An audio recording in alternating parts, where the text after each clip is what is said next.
So let's get started.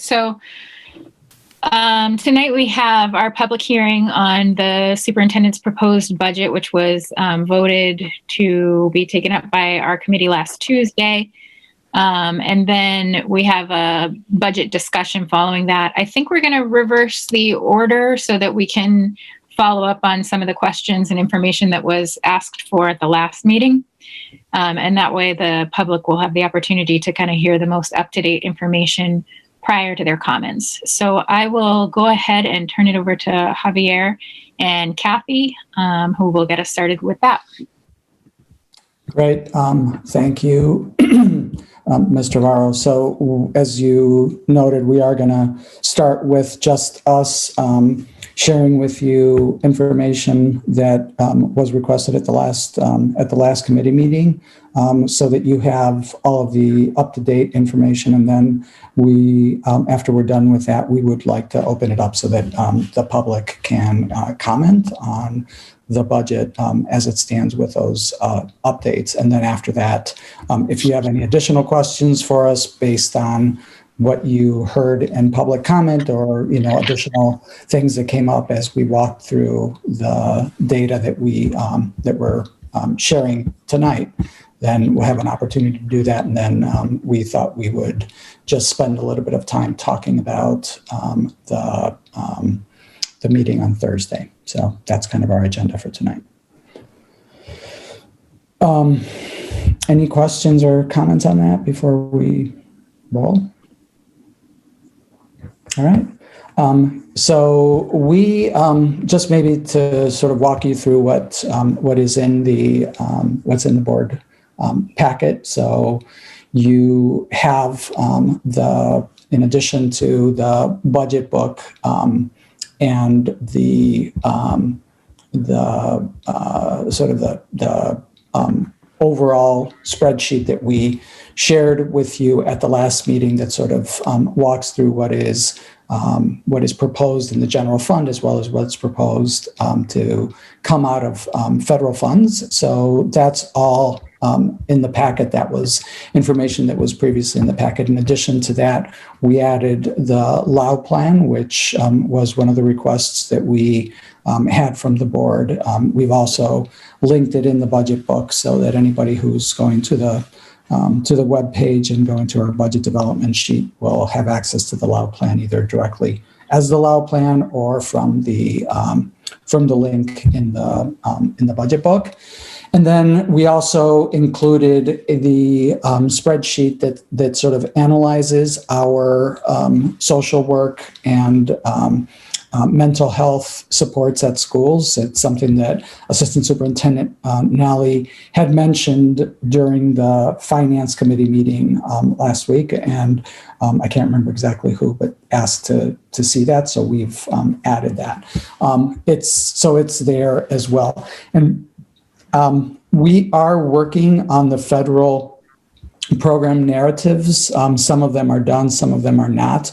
I don't know, Kathy, we didn't get a chance. I know I've been reviewing them and sending you emails if they were ready to go.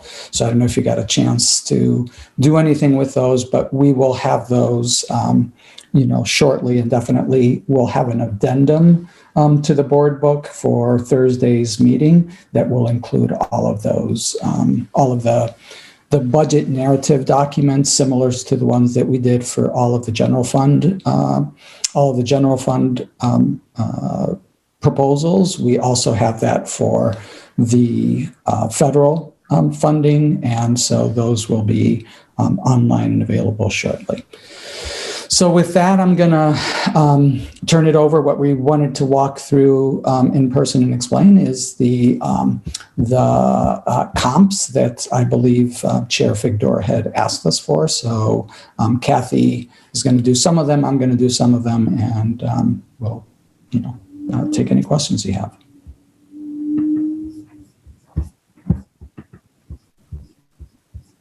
So hopefully everyone can see the screen. Okay, so good evening. I'm Kathy Winchenbach, Finance Director for Portland Public Schools, and these slides will be showing some data specific to Portland as well as how we compare to our peers. So this first slide is specific to Portland, and it shows the school's tax rate history over the past 6 years.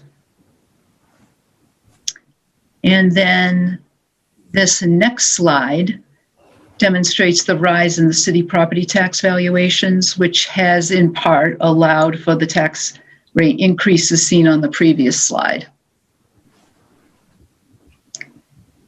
And likewise, we're seeing an increase in the EPS valuation, which is used to determine our local contribution by the state.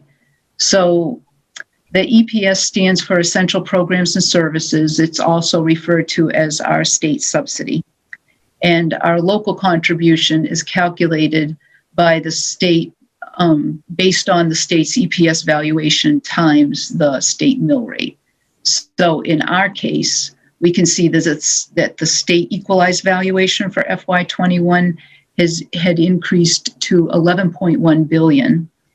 And however, because the state uses the lesser of a 3-year average or the prior year valuation, this $9.7 billion figure in the third column was used. So if they had used the $11.1 billion figure, our local contribution would be significantly higher. So this next slide shows that when we compare the city valuation to the state equalized valuations over the past 6 years, we can see that the growth in the city valuation is far below the state's. And as mentioned in the previous slide, the state equalized valuations are what are used to determine the local property tax expectation by the state. Ms. Figdor's hand is up. Oh, I'm sorry. Go back. Kathy, I feel like I should know the answer to this question, but can you help remind me if you go to can you go to that last slide? Yes. When the city completes its revaluation, I know there's differences in methodology in terms of how the state and the city determine valuation. Is the expectation that the city valuation will approach the state valuation? I know the goal is for those two to be closer, and part of the reason they're so far is because we haven't done revaluation in so long in Portland. But is the expectation that the city valuation will be fairly close to the state valuation? And I honestly don't know the answer to that. I haven't had a chance to delve into exactly what the state uses when they develop their valuation and how close, how far off we are on the city side. So that would be a question that I would need to But conceptually, that's the yes. Get them closer. It will capture the real value of property in the city, as opposed to the basis being something that was done in 2004, I believe. Okay, thank you. But if it's 100% or if it's 90 or 95, that's what I don't know. But right now it's somewhere in the neighborhood of less than 80%.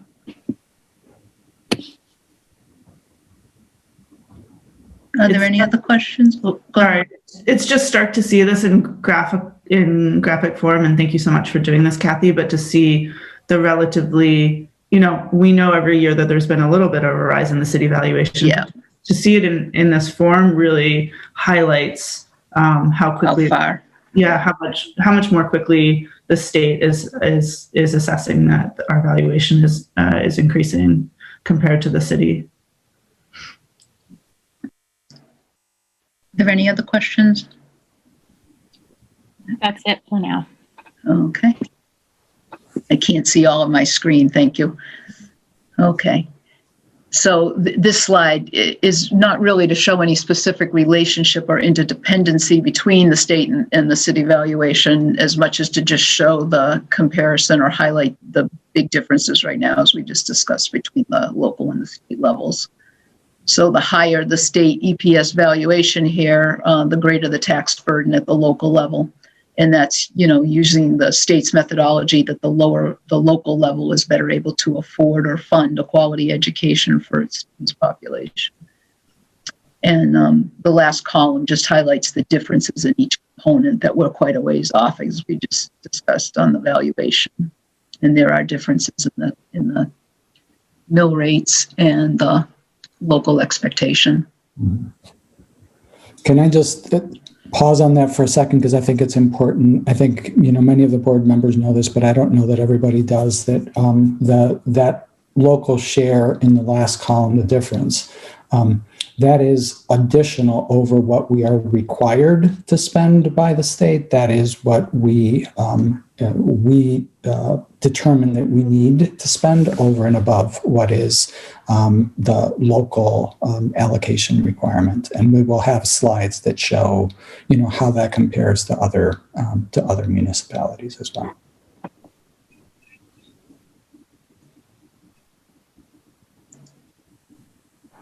So this next slide has a lot that it's trying to show, but it's showing changes in the state valuations, the average per pupil counts, and the per pupil valuations for Portland and among our peers. So we actually have the highest state valuation among our peer group that's shown here, as well as the highest pupil count and the highest resulting percentage change in the per pupil valuation. And the per pupil valuation in the last section here is a function of the state EPS valuation in the first section divided by the average number of pupils in the second section. So we can see for FY22 that our state valuation increased and our average student population decreased. And so therefore the amount of the valuation per pupil increased. So generally speaking, as long as we continue to see our valuation increase at a higher rate than our student population, the per pupil valuation will continue to increase. And this is in relation to our peers as well. And one final note, I just wanted to say that if we use the FY22 state EPS valuation and we wanted to see what our pupil population would need to be to remain at the same per pupil valuation as FY21, the average number of pupils would need to be about 7,200. So this number here would have to be about 7,200 for this to remain the same, the per pupil valuation, if we were using our new state EPS valuation.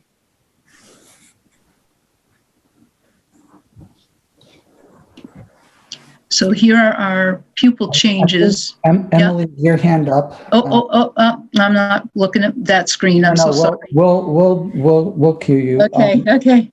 Go ahead. Is your hand up, or is that still? No, it is. It is. I'm wondering, can you articulate the per pupil valuation? Can you just help me understand how to think about that? Because that is conceptually, I'm not fully grasping that. Just, yes. Well, the property tax valuation at the state level and divided by the number of pupils that we have is kind of like the valuation per pupil. Like, how does our property value compare per pupil? Which is it's a little odd conceptually, I think. Not something that we usually speak to, but it's one of the comparisons that the state does use. And I was able to pull off for each one of the municipalities. So it's not like what we spend per pupil. It's no, kind of like what the state considers our it's a figure that comes out of math based on the state. Yeah, more than anything, I think so. I don't know that you'd equate your pupils with your property tax values, but if you were to, since we kind of, our commodity, if you will, is kind of pupils, that's what we would use.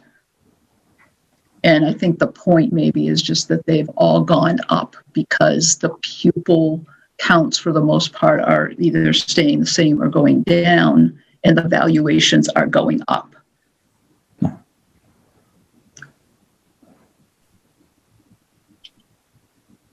Emily, did that answer your question? Probably not.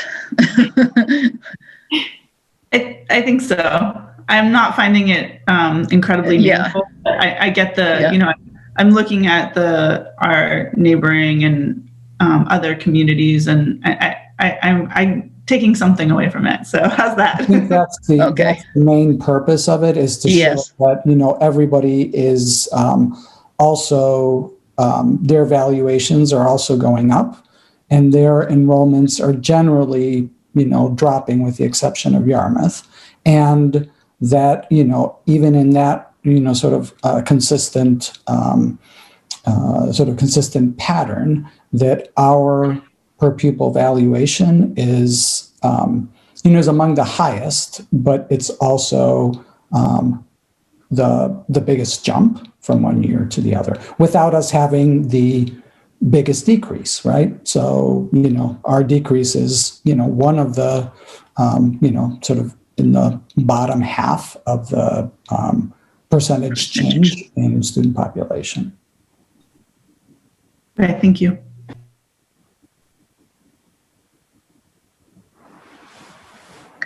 So this one's just looking at the per pupil counts, and it focuses on the average number of pupils used for our funding calculations. So it's sorted by the percentage change in average number of pupils from the previous year.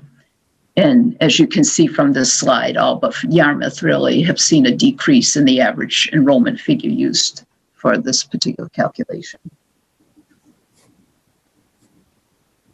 And our expectation is that these numbers will increase to some extent starting the next school year. Hopefully. I mean, we obviously don't have a crystal ball. I think that, you know, that is, you know, we had been seeing stable or slight increases in enrollment for the last couple of years. And so this obviously went in the opposite direction, and that's true for many of these districts as well. So, you know, I think that's, and, you know, this is a national phenomenon also as a result of the pandemic, so.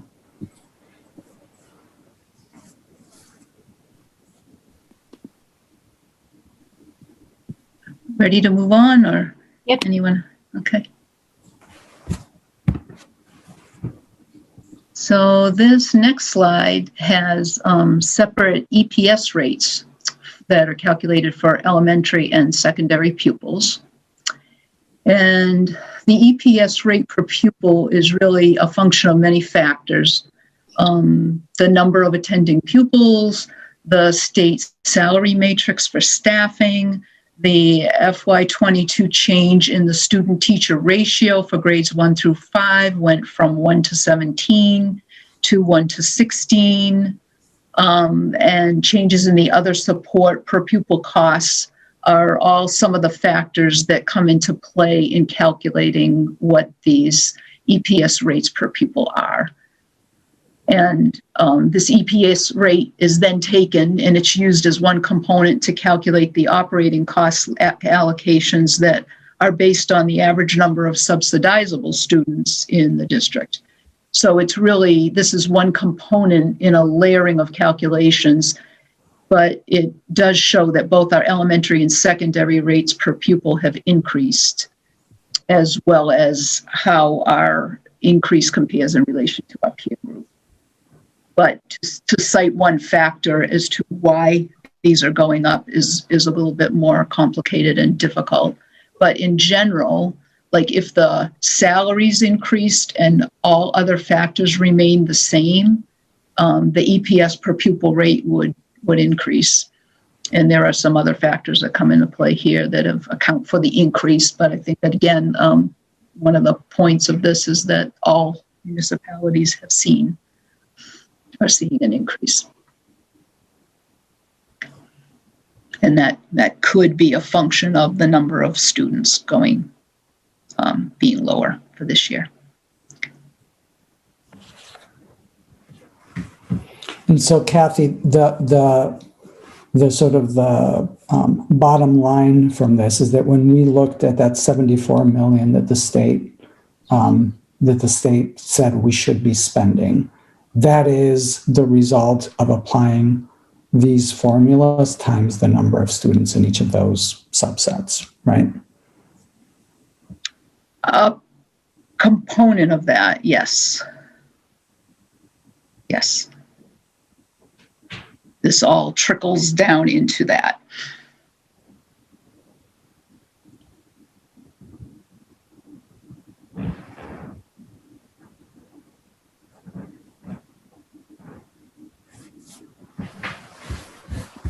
I think you can go on, Kathy. Okay.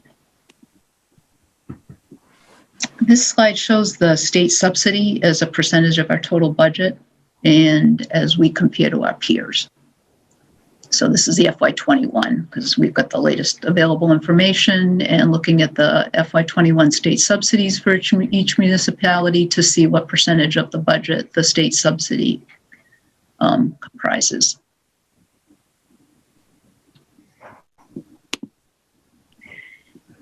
Why did I think that that was 14%? Am I thinking of something else? I'm not sure. It's 14% in some of our budget documents. Okay. It may be because it might not include the adult ed and the food service funds, and this does, so that we could kind of compare apples to apples.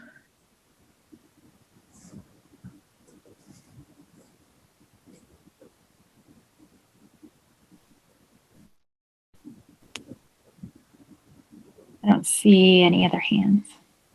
Okay.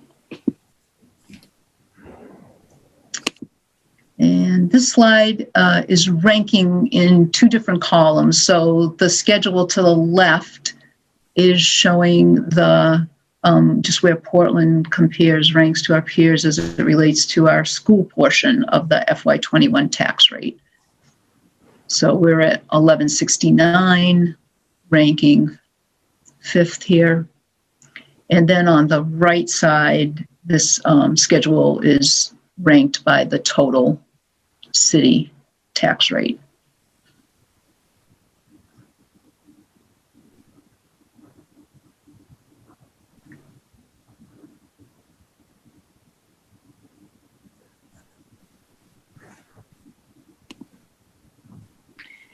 That's interesting. So, because Lewiston is up above us in that second table, and I'm wondering, because does this relate at all to how much state subsidy they get? Because I thought Lewiston got quite a bit. They do. If you go back to the previous slide, Kathy, you can see that 71% of their budget is state subsidy. So they get, significant amount. And so as a result, they don't really raise a ton of money for schools. So that's why you see that in the next slide. Okay, got it.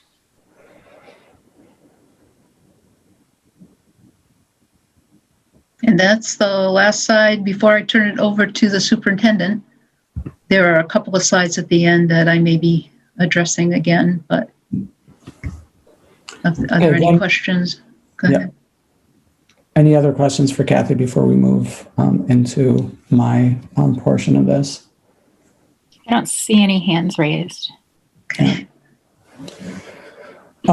So what we wanted to do was also sort of to the earlier point I made about the difference between what the state says we are required to spend and what we actually wind up spending. We wanted to sort of contextualize that for you by helping you to understand how we, how we compare to other districts in that area. Because while it may seem like, that $20 million is a big difference, it's, there are specific reasons for it. And we wanted to sort of walk through those with you. So can you go to the first slide, Kathy, please? So there's a lot on this slide. And I guess what I would ask you to focus on is that the first set of columns that says what the category of employees are, and then what you see highlighted to the far right, which is what EPS tells you that we're supposed to have based on their application of the EPS formula and what we actually have in our budget. So, if you sort of start at the bottom, you can see that EPS says that we should have 555, 0.5 of, those different categories of employees. And we actually have 651. So we're, EPS tells us that we should have 85% of the staff that we have. So in other words, we have 15% more than what EPS tells us that we are supposed to have. So, and you can see for each of those categories where the numbers are either lower than, we have fewer people than what EPS tells us to have, and that's in two categories. In the library and library text, those are the only two areas where we have fewer than what EPS would suggest we should have. And then in all of the other categories, we're above. And, you can see where the ranges are for how much above. And so, 86%, we have 14% more teachers than what EPS tells us that we need to have. We have, 46% more guidance, which also includes social workers, than what the EPS tells us that we are supposed to have. So you can see, I'm going to pause and I see that Mr. Rodriguez, former chair, I'm just used to saying chair and Rodriguez in the same sentence. And so, but, Roberto has his hand up, so he can go ahead and ask the question. And then just give you all a minute to to look at this and internalize it before we move to comparisons. Go ahead, Roberto. Thank you. This chart that shows the staffing per EPS versus actual, do we have comparisons for these numbers as well with the other districts? Yeah, that's what we're going to be doing next. All right, thank you. I had one thought. We were talking the other night about social workers and kind of the best practice guidance around ratios for social workers. And if I'm remembering correctly, we were quite a bit lower, right, than what was kind of recommended. But here, we're above what the state is recommending. Yeah. So the state's figures may be kind of off with best practice. Yeah, I mean, you can see there what EPS calls for in terms of the ratio. So the at the pre-kindergarten and kindergarten level, it says that you should have a counselor or social worker for every 350 students, with no with no filtering for special needs or any of those other things that we talked about when we were walking through that. And you can see that holds across all of elementary all the way through the middle school, and only it drops to where it's actually where the National Association for counselors and social workers says it should be. And again, this is just guidance. So there is no separate category for social workers. And, I think you all know that from our perspective at the high school, we have both counselors, at that ratio, actually a little bit better than that ratio. It's more in the neighborhood of 200 to a, counselor to students. And, then we have social workers at higher than that, than the ratio that the National Social Workers Association calls for. But we also have the counselors. So I think that is part of the theory around that. Yeah. So does that answer your question? It does. It just it makes me think that this is one of the areas that the state funding formula is kind of antiquated, but that's a conversation for another day. Yeah. Roberto, your hand is still up. Did you have something else? Yeah, I put it back up. I do have another question. I guess I think the superintendent sort of kind of started to talk about this. So these numbers, these recommended ratios are based on, these are, I don't want to say that they're arbitrary, but they're technical. They're arrived at by some technicality. They're not a, or are they based on, like you just mentioned, the psychologist? Is it based on those ratios?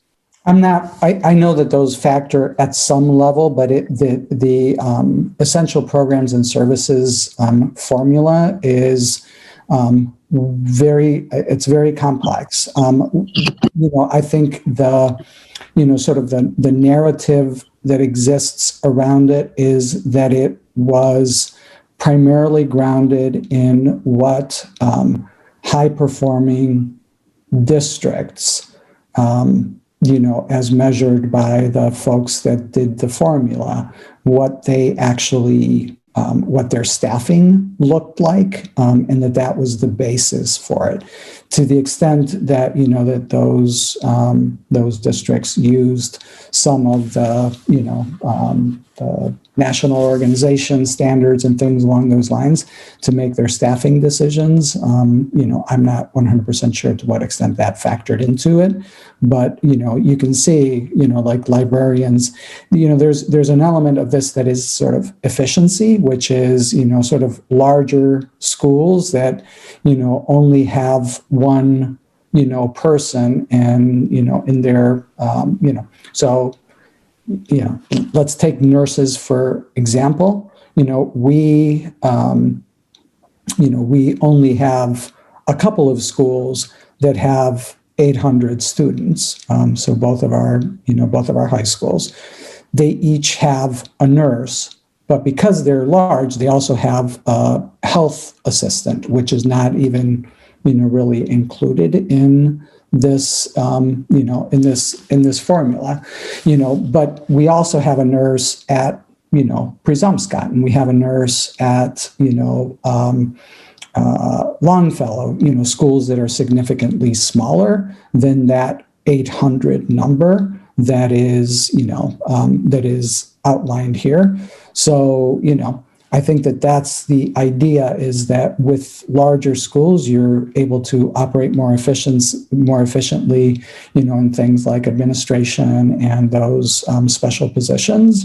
And I think that that's part of the theory for how this is structured. And I appreciate that was really helpful context. And how much, so I'm trying to, like, quote unquote, like devil's advocate, trying to resist the, like Anna mentioned that this is what's at times viewed as antiquated about the EPS formula. So I'm trying to view it from a different angle. How much can we take from, because this is just the way that they weight different staffing categories and the way that they reimburse you, so to speak. Medicare does the same thing. We start talking about later on our Medicare reimbursement, right? Some things are reimbursed at higher rates than others. So how much like we do in the medical profession, how much do you adjust then your staffing, how do you say, roles, right? Like what your staff does, so that then you're weighing your staff the same way that the EPS weighs your reimbursement. So to say that, are what these folks doing, like you mentioned the nurses, it's what's under the nurses' roles and responsibilities. Are there things there that could be also shared by someone who is, quote unquote, weighed differently under the EPS formula? Does that make any sense, what I just mentioned? I think so. Like using the EPS formula as a guide for where you weight your heavily weighted responsibility and duty roles. I mean, I don't think that we do that in any systematic way. I think, and you'll see this when we, walk through the staffing allocations that we have and how they compare to some of the neighboring districts. I think that by and large, we just think that these are bare bones minimums that we would need to have in order to be able to get our full reimbursement. But otherwise, it's not, they're not super, grounded in our reality.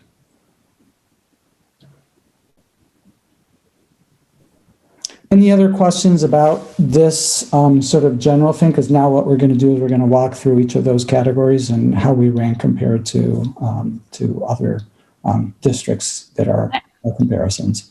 I don't see any hands, but I just wanted to make note again, because I do see we have a few more attendees now than we did at the beginning of the meeting, and we have a hand up that we are yet to start the public hearing, and we're just kind of going through some preliminary information that was requested at our last meeting before we start the public hearing. So we'll have the opportunity for public comment shortly. Okay, all set. Oh, Adam's hand's up. Thanks. Perhaps you're about to share. Are you going to share a comparison between these ratios put forth by EPS and where we are within the district? That's what you see here, Adam. This is what EPS says we should have is, in the case of teachers, 411. What we actually have is 476. Yeah, I'm sorry. When I look at the per different grade spans and the students per staff piece, just because that comes up so frequently of what we're adjusting for. No, that's not what we're going to look at. Thank you. We don't have it. We can do that, but that is not what we have today is just comparisons to other districts in the aggregate, but not broken down by, pre-KK, elementary and, middle school and high school. Okay, thank you. And I don't know, Kathy, if it's available at that level for other districts. I would imagine it is. It is. It was just trying to fit things on slides, I think, is probably the more difficult. Yeah. All right, let's go on to this next set of slides then. So basically what we've done is just looking at those in the same order that they were on the table. And so in this particular case, we're actually, you can see that Biddeford is, staffed just slightly below what EPS says that they're supposed to have. Everybody else is, has more teachers than what EPS says they need to have, and we're sort of in the middle of that, pack. The next table is the guidance, which again, that includes social work. And this is the place where, without a doubt, we are, we're leading the pack in terms of the number of social workers and guidance counselors that we have in relation to what EPS says that we're supposed to have. And, so this is an area where, again, we've made a concerted effort in the past few years to invest heavily in mental health. And you can see that reflected in the fact that we have, significantly more staff than what the EPS formula calls for. Any questions on that? And you can see on the teacher one that everybody in our area is roughly in that same percentage. So, roughly between 17 and 12% more than what the state says you should have. Adam's hand is up. Yeah. Yeah, thanks. Just wondering if you could put together, moving forward, a little cheat sheet for what is included in these different codings. So like I see guidance here, but you're saying this includes social workers, and we were talking about health before. Just to have that would be much appreciated. Yeah. Thanks. I don't see any other hands.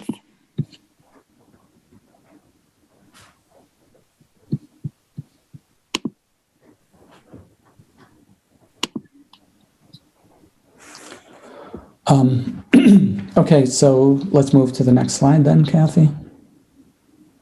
So here you see librarians and health. So again, here we're right in the middle of the pack in terms of the percentage. And, just as as you saw earlier, that librarians is the one area, along with library techs, that we are below what the state says, would be appropriate.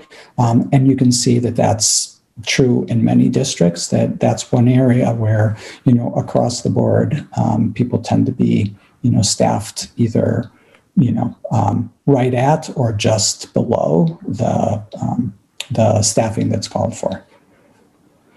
And then you can see for nurses that, again, we're right in the middle of the pack there.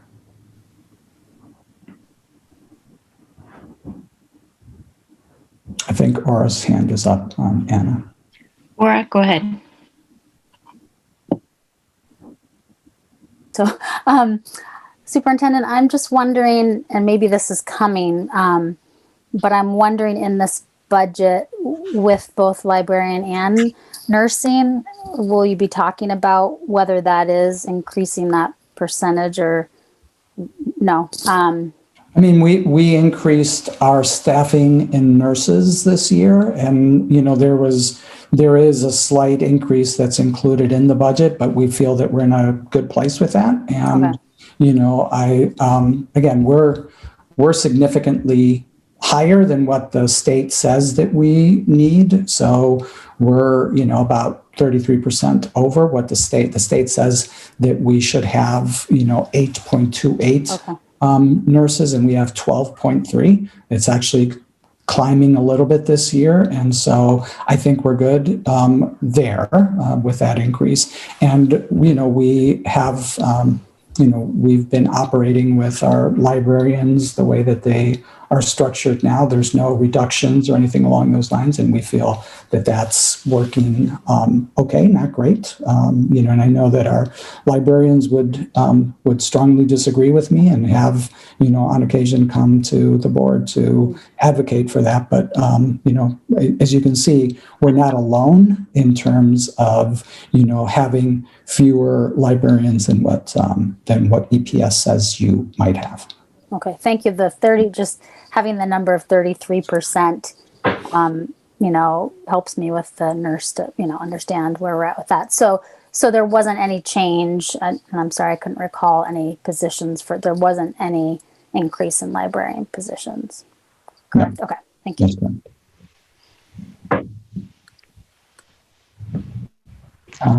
Anyone else?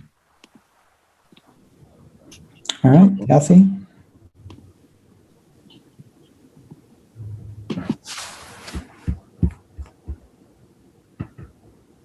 Ready to move? I'm sorry. Yeah, we're ready. I'm so sorry. Yep. Yeah. Okay, so this next is library techs and ed techs. And here, again, just like you saw on the other slide, I mentioned that librarians and library techs are the only two areas where we are below the EPS formula. So you see that with the library techs, and you see that as far as ed techs go, that we're, towards the bottom of the pack. So we're pretty close in terms of the actual number to what the state calls for. And most other districts have a higher number of ed techs to the, in relation to the formula than we do. So we're, sort of at the bottom of that group. Questions? Don't see any.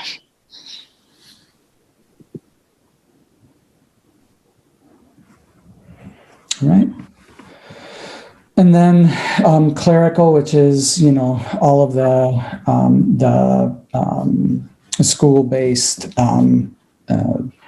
secretaries and other, clerical staff at the district level. And so you can see that we're pretty much on target with the numbers that EPS calls for. And in school administration, we're slightly higher than what EPS says that you would be able to have. Laura?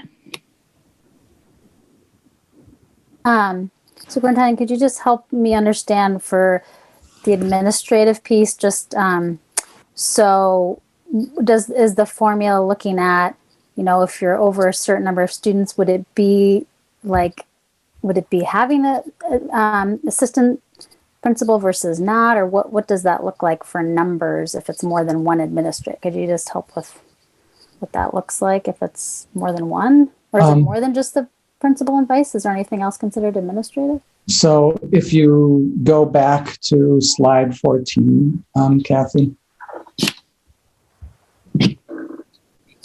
So that shows you the PPS formula, what it uses. So 305 is the ratio. So in a school of 600, if you had a principal and assistant principal, that would be right on target with the EPS allocation.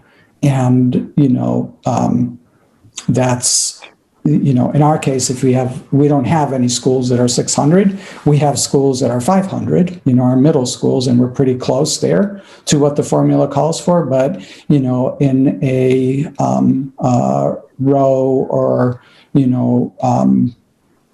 the Talbot, where we have somewhere over 300, not quite 400, we're probably closer to twice what the formula calls for. Because they have vice principals? Correct. Okay, so it isn't necessarily the number, is what you're saying, to,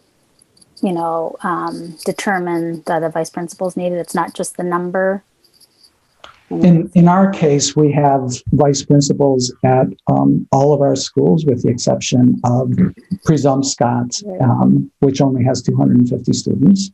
And at Longfellow, we have a half-time assistant principal, who's also, for the other half of their schedule, is the literacy coach at the building. But otherwise, at all of our schools, we have principal and assistant principal. And then at the two comprehensive high schools, we also have an additional assistant principals. So we have 3 administrators. And we also have our athletic directors that are also affiliated to those 2 schools. So in those cases, we have 4 administrators in each of the buildings. Okay, and so they're considered administrators? Yeah. The athletic. Okay, thank you. Yeah. And Mickey? Thank you. Superintendent, I just have a clarification for the EPS Portland staffing formula. Those are just related to the salary staff, is not reflecting the non-salaries like custodians and other staff? I don't recall that off the top of my head. Our ed techs are not salaried. So none of our ed techs, library techs, and so on are salaried, nor are the clerical positions salaried. So I don't think it has to do with salary. But I don't know, Kathy, do they also do custodial for EPS? I vaguely remember that they do, but I don't see it. I think that's in a separate section, not necessarily related to the per pupil. Oh, okay. All right. Thank you.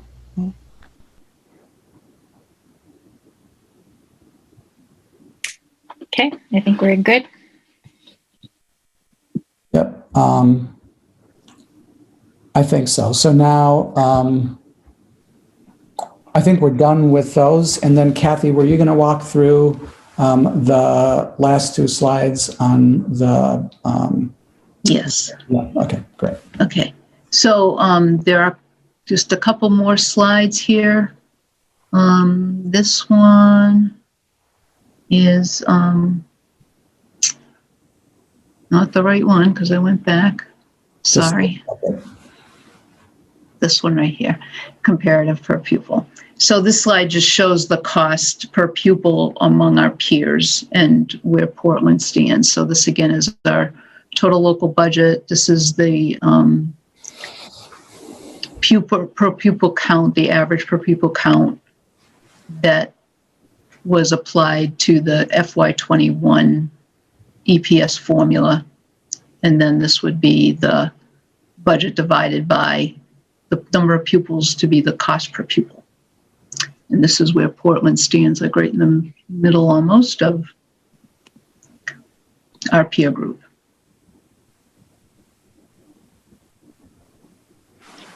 Any questions on that? Not seeing any. Just a quick thank you, Kathy, for all this information. It's really helpful. You're welcome. Thank you. And then there's one more slide that's just looking at FY20 to compare to FY21 budget. This is the latest available data that we had, and this particular slide does not include adult ed or food service budgets. It shows the changes from 20 to 21 for each municipality or each school department and the percentage change.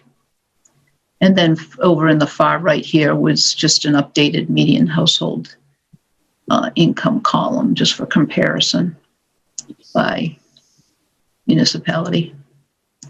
And then can I just, because I know somebody will look at those numbers and say, but that's not what our budget is. Why is that 113 instead of 119? That is because we haven't, it doesn't include our adult ed or our food service budget. That's just our general operating fund. And the reason, again, just trying to compare apples to apples and be comparable to what we had last year. That's right. You know, many of these districts do not have do not have an adult education program right. associated with them. Many don't have a food service program that, like ours. So those are separate fund categories. And that was the last of our slides. Okay. Any questions on any of that? Comments? I don't see any. So are we ready then to move into the public hearing? Okay. So I guess we can take the presentation down, and looks like we have 7 attendees. So I'm going to go ahead and open up the public hearing. This is the opportunity for the public to chime in and speak to the Finance Committee on the superintendent's proposed budget. I will call on your screen name. And when I call on you, if you could state your actual name and state your residence, and then you'll have 3 minutes to address the committee. So the first hand I see raised is a phone number. It's 1-207-415-4662. And I don't know, are they able to unmute themselves? I can do that for you. Okay. Okay, so if you want to go ahead and unmute the number, and you can go ahead and address the committee. Stephen Sharp from Brackett Street in Portland. I am calling in instead of directly because I'm about to start another meeting, which I'm hosting. So I have to let participants in, and I was expecting to do the public hearing first. So I was surprised to find out that I had to wait. I am speaking to a number of things regarding the budget, specifically. The dollar amount is certainly too high, and I'm really concerned that we're going to be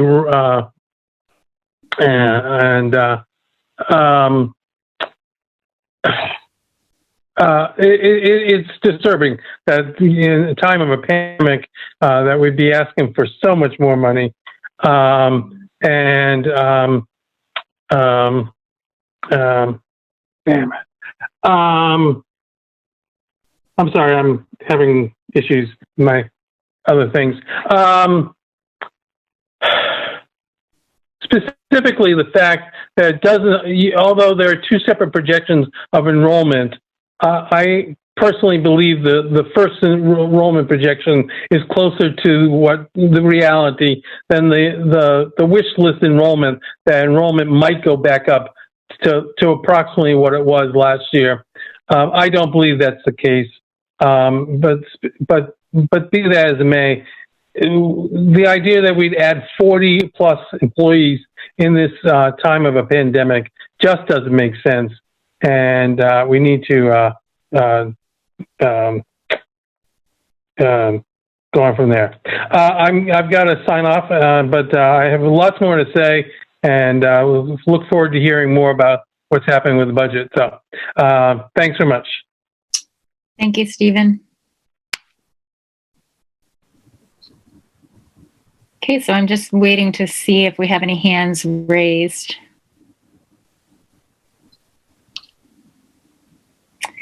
I see Shoshana Hose. Go ahead.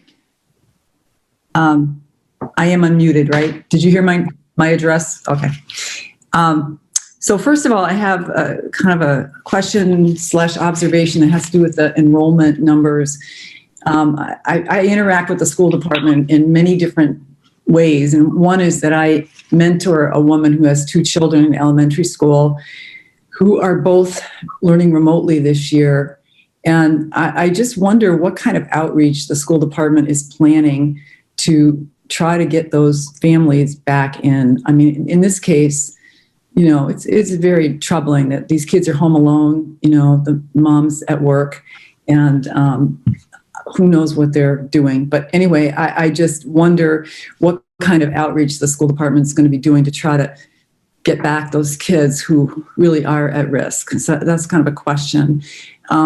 Speaking to the amount of the budget, there's a lot of different things going on here. On one hand, I just read in the paper today that we're going to get a lot of money to Portland's school district as a result of the latest relief bill. And I'm wondering, is that going to offset this, or is that going for completely different things? So that's a question. If it isn't offsetting this, I have a problem with that, because I think it should. I think that if we're getting a lot of money from the federal government, we should be using it to help offset this. I'm sure you're well aware of the fact that this is going to be a touchy year for taxpayers, because a lot of people, everybody's getting reassessed, and some people are going to see an increase, a significant increase in their taxes. And so it's going to, you know, for them anyway, the size of the budget is going to be more of a concern. And also, I mean, the city really did make a lot of sacrifices to keep us at a 0 tax credit last year, and it's not reasonable to think that all aspects of the city budget are, you know, there's many aspects of the city budget that need attention, but in addition to the school department.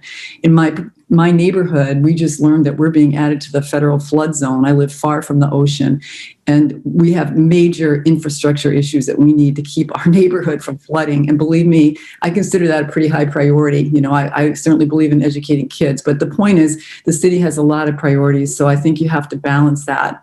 But I would like to ask, you know, find out if those 2 questions. What is the school department going to do to reach out to the kids who have been away from the in-person this year? And what are you going to do with that money that you get from the federal government is going to offset this budget? Thank you. Thanks, Shoshana. And I think Shoshana is a veteran of these public hearings, so I probably don't have to say this, but obviously we don't do kind of a direct answer of questions during these, but we will try to, I think we do have answers to your questions, and we'll try to address them in our discussion or else in a direct follow-up.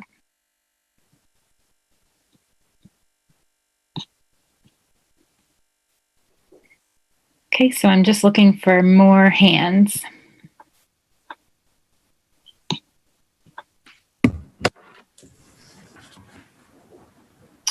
John Thibodeau.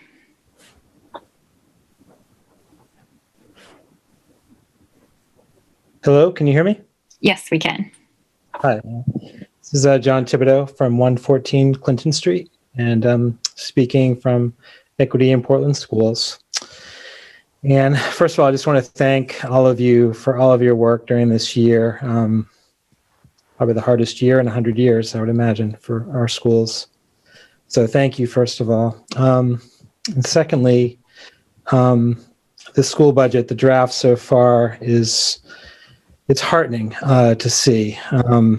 I know you all know, the opportunity gap is probably the biggest challenge that we face as a school district and maybe as a city. And this really looks to make serious inroads into that. And I think at what better time could you do that, which is during this pandemic when the most vulnerable students are being put in even more vulnerable position. So I think it's urgent and it's needed. It has been needed for some time. So I just wanted to thank you and thank the superintendent for this initiative and this boldness. And the last thought I have is just, I know you have a lot that you're considering, a lot on your plate. And just one other piece looking to the future is that, we're at a time right now in the city where there probably will be significant infrastructural changes in the city, in our city government in the coming years. So I guess I would ask you just to keep that in mind. We will have a new city manager. We will have a new charter. We may have a new style of budget.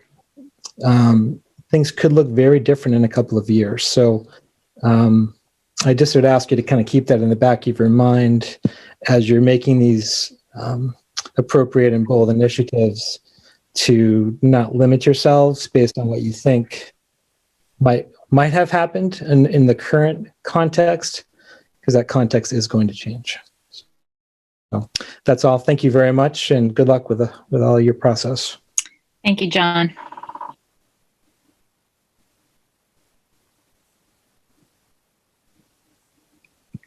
Anyone else? I'm just pausing for a moment to see if anyone raises their hand. I see Laura Newman.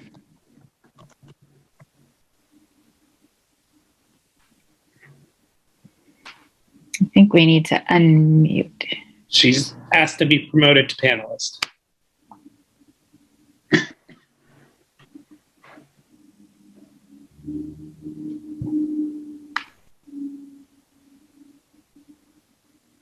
Can you hear me? Yes, we can hear you. Okay, thank you. Thank you so much for all you've done in this incredibly awful year. I just really am inspired by the work and the dedication of this board and of all of the staff at the schools. I'm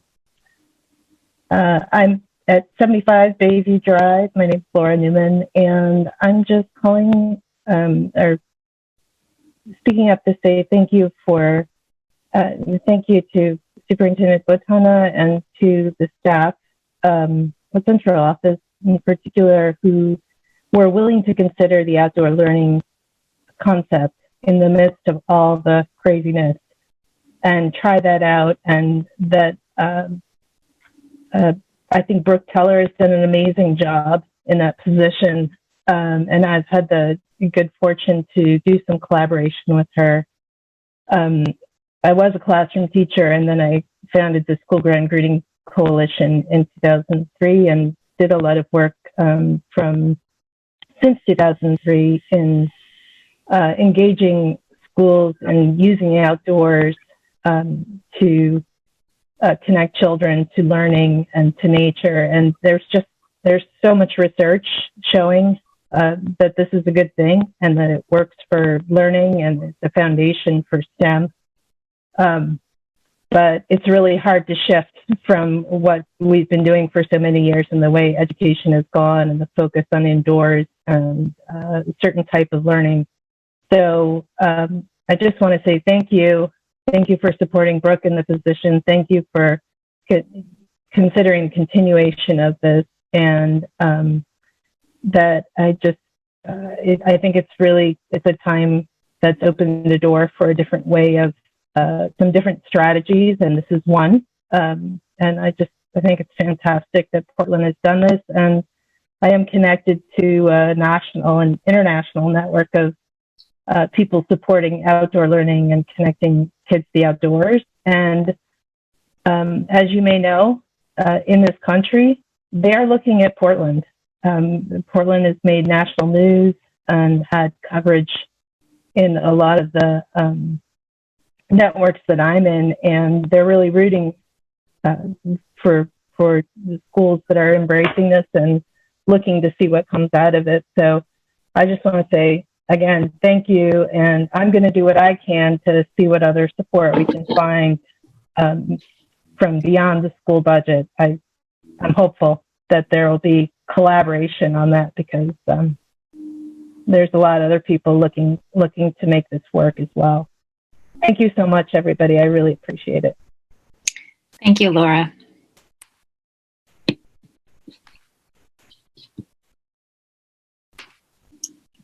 Anyone else?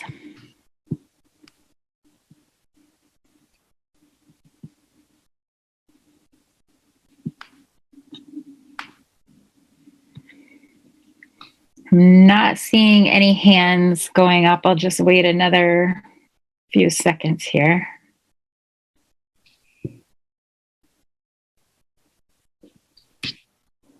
Okay, so seeing no more hands, I'll close the public hearing.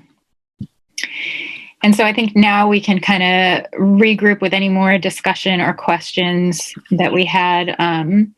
We did get a couple of questions from the public comment. I don't know, Superintendent, how you want to handle that, if you want to address that in discussion, or if you want to put something in writing in our budget materials, or I'll look to you for that. You're muted. Oh, you're muted. This whole Zoom thing is so new to me that it's happens all the time. I think that Ms. Hoose's question about the federal funding, whether it's being used to offset the increase, I want to be clear that that is not our intent. That we actually have, and we discussed this at the last meeting, and there is information in the packet of materials that shows what are the things that we are actually looking to use our existing federal funding for. And so that was a part of the presentation. We're doing the narratives that you will have, by Thursday to sort of to supplement the spreadsheet and the presentation that we did on how we're looking to use the federal funding. But we are not looking to use the federal funding to support the ongoing activities of the district any more than what we have to date. And I just want to remind the board that last year we moved a large number of custodians off of the general fund budget and onto the to our federal funding, our CARES grant. And so that's continued into this year and projected to continue on into FY23 using these federal funds. That's $1.3 million a year. And at some point, at least FY24, we will need to move those positions back onto the budget. So right there, we're looking at the essence of the problem with trying to offset our costs by using the federal funds, is that at some point we won't have the federal funds and we will need to move all of those expenses back onto the general fund. So, just like we did with the custodians, and we've continued to remind each other of the fact that at some point we need to move those positions back on, to sort of exacerbate that by doing more and putting all of our, adult ed expenses, or, whatever you want to, have in that position. We will then find ourselves in the unenviable position of then having to raise taxes that much more to be able to keep those things or make these very challenging and painful decisions about, not continuing those things. So, so just want to be clear that we're not envisioning using it to offset that.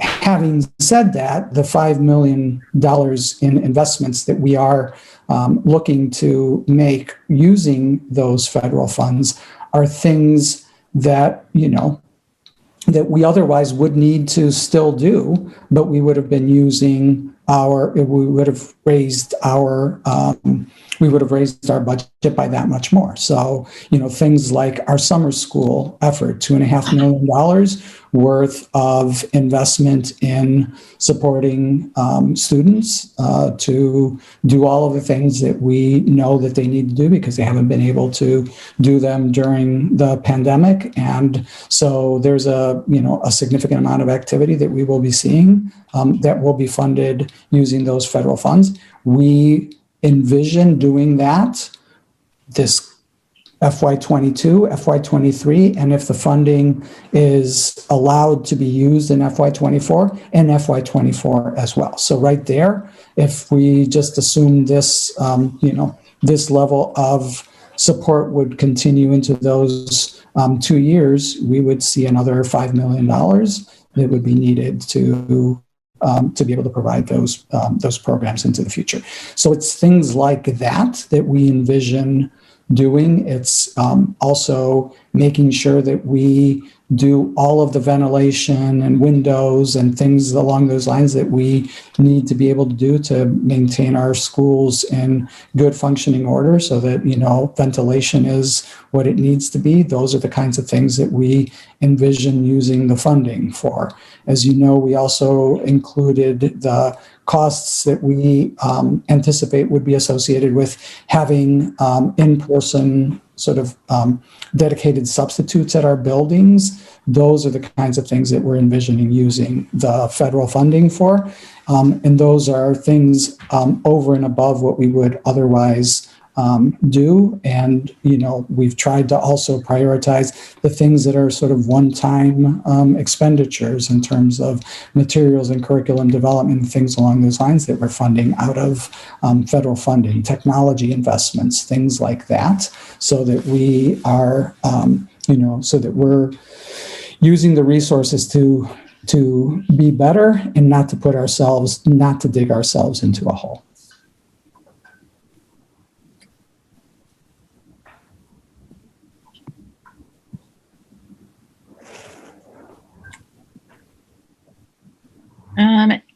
Okay, so at this point, general discussion.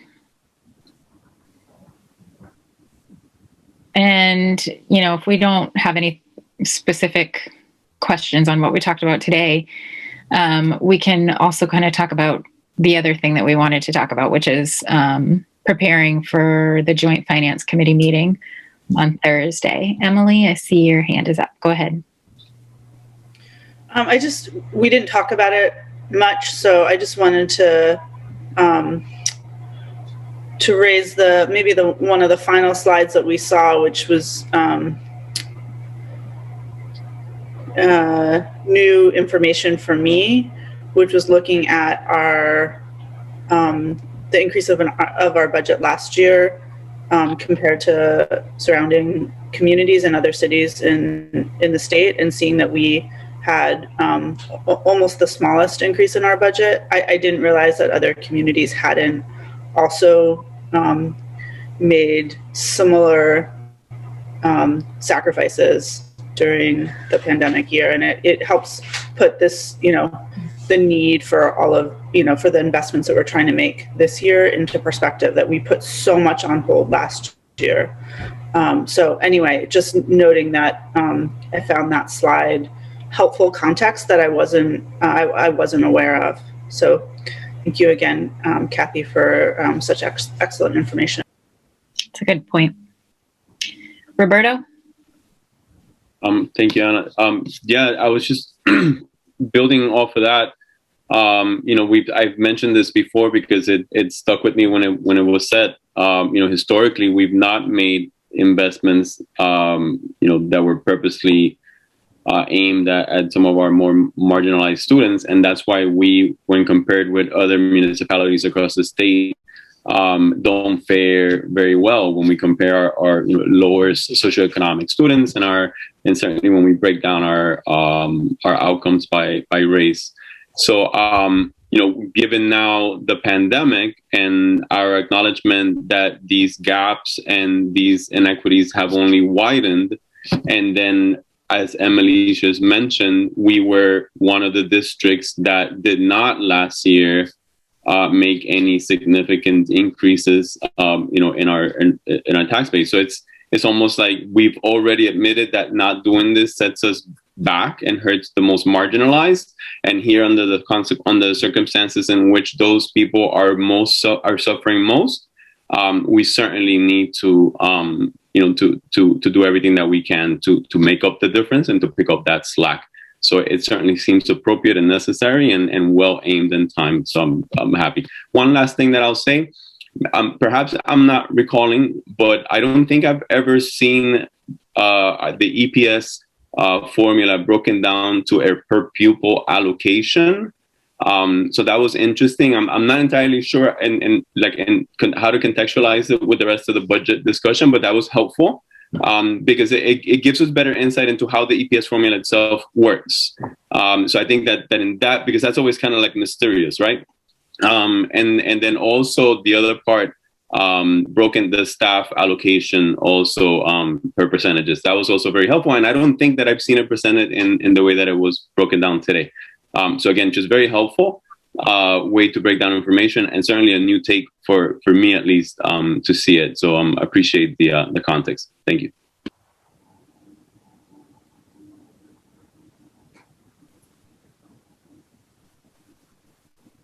Adam?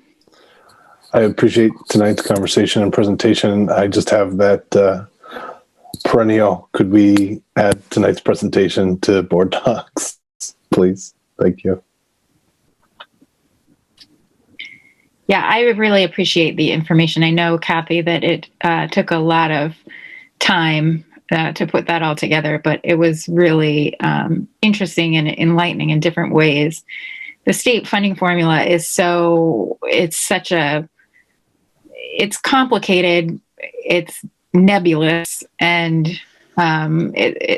it's just interesting how it conceptualizes education. So it's always good to look at it in different ways. So I appreciate that. Thank you. Yeah. Any other thoughts on this or on our Joint Finance Committee meeting on Thursday? Yeah, go ahead. Yeah, a couple things in terms of there was a request by the city to have a meeting of the chair of the finance and the board with the counterparts at the city, with the city manager and the budget managers of both organizations as well. And we've not been able to get that scheduled. So I did speak to Ms. Terraro earlier today about my contacting the city manager to see if there's any guidance or questions or they might have, as well as just, obviously where we don't have the answers, taking them down and bringing them to them either in a memo or, at the next meeting. So I think that's the way that we were planning to approach it. So I'd love just to get, your feedback on it to see if that still makes sense or if you have any other suggestions for how to do it. Roberto? Yeah, thank you. On that last point about the request from the city. So, I mean, I don't want to minimize it because in the past we've done it, it's a good gesture, But what you just described, Superintendent, is in essence what we're going to do in the joint finance meeting. Like we're going to present the budget and we're going to answer questions and we're going to try to address the budget from their perspective. So I guess I'm just I guess I'll be blunt. Recently the city council has had some bad, there's been some perception about them doing, what should be public work, public meetings behind closed doors. And I know that that's not their intention, but I just think in an effort to be transparent, if what we're going to do, perhaps that's the right setting. So I'm just a little bit worried about, having what should be, but you should describe the process of a joint finance meeting behind closed doors. Yeah, so I just wanted to put that on there. I think that's kind of the way we're feeling about it too. Emily?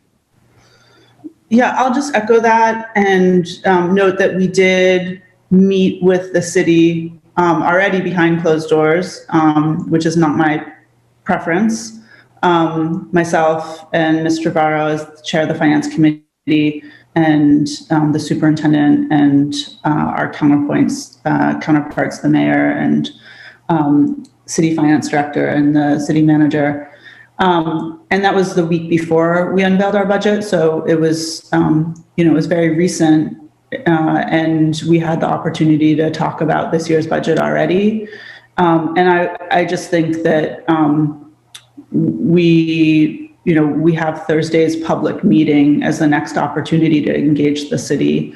And so I think that we shouldn't bypass the process that is established and transparent, and the regular process that we follow when we move a budget through. Can I just say one thing, and I understand and respect all of that. I do also want to remind you, and I mentioned this at the meeting on Thursday, that I did, after the board presentation on Tuesday, did send the PowerPoint and the budget to the city manager and said, if you have any questions or, please get this to the council. And if you or they have any questions.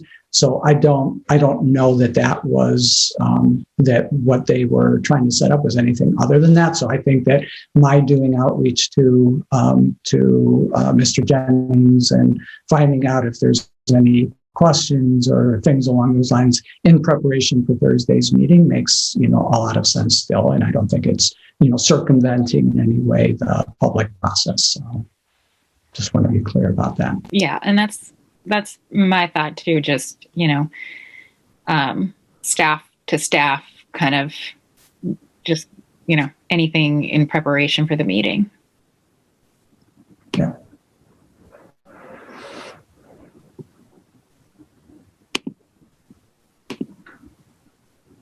So I think what you've outlined in terms of a process for the meeting is good. It's, it's consistent with what we usually do. I think the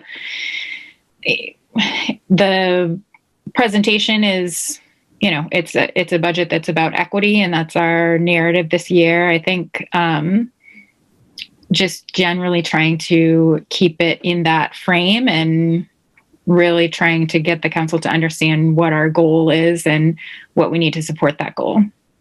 And I think we know what the justification is for our ask. So I think, in the past, sometimes we have, there's a very fine line, I think, between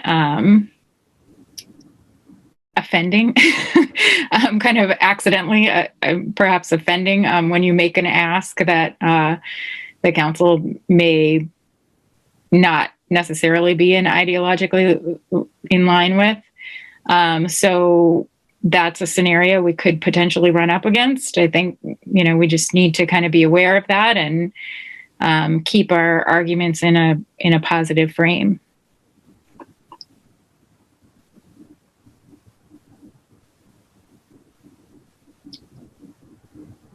Any other thoughts or questions or discussion?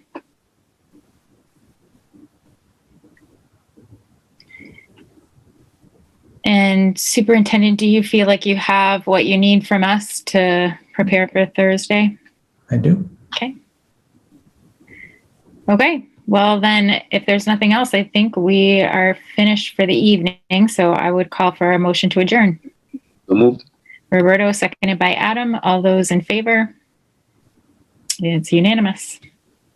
We're adjourned at 7:27. All right. Thank you, guys. We'll see you on Thursday.